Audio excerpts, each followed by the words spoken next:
કેસુડો મોર્યો. આપણી આજુબાજુ ખૂબ જ સુંદર કેસુડાના ફૂલથી ઝાડ આચ્છાદિત છે.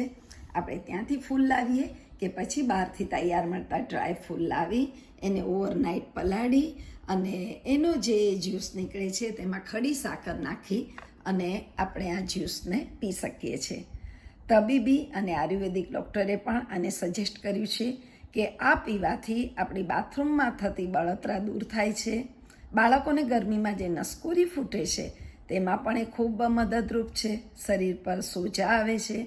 આ જ્યુસ પીવો અને સાથે આ ફૂલની લુગદી કાપડમાં પોટલી બનાવીને સોજાવાળા ભાગ પર મૂકવાથી પણ ફાયદો છે. હા, ડાયાબિટીસના દર્દી માટે પણ આ જ્યુસ શ્રેષ્ઠ છે, થોડી સાકર એવોઇડ કરીને.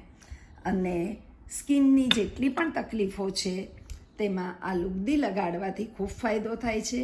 ઘણી બધી કોસ્મેટિક્સ પ્રોડક્ટ્સમાં પણ આનો ઉપયોગ થાય છે. તો કેસુડાનો ઉપયોગ કરીએ અને સ્વસ્થ રહીએ.